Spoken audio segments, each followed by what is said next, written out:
नमस्कार मैं गणेश दत्त सम्मानीय शिल्पी जुबिन गार्गर मृत्यु हल 29 सम्पन्न हब आमी आशा करिछु जे 29 दिनाखन सन्धिया अखमर प्रतिखन घरत प्रतिटो व्यावसायिक प्रतिष्ठानत संघ क्लाब एनानो जिबिलाक अनुष्ठान आछे तार सन्मुखत सम्मानीय शिल्पी जुबिन गार्गर स्मृतित एगचिकै बन्ती प्रज्वलन करा हय मैं देखिছোঁ एकेदिने बहुते बन्ती प्रज्वलन करि आछे समजुआ भावे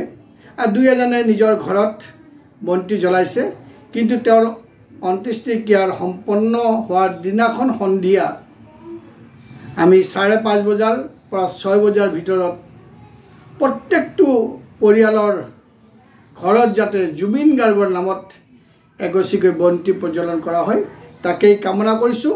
आहकचोन এই বাৰ্তাটো যদি আপোনাক ভাল লাগিছে তেতিয়াহ'লে ৰাইজৰ মাজত শ্বেয়াৰ কৰি দিয়ক যাতে অসমৰ ধুবুৰীৰ পৰা শদিয়ালৈকে সকলোৱে जुबिन गार्गर 29 दिनाखনৰ সন্ধিয়া যাতে এগচিকৈ বন্তি প্ৰজ্বলন কৰা হয় এই আহ্বান জনাই ভিডিঅ'টো সামৰিছোঁ। ধন্যবাদ।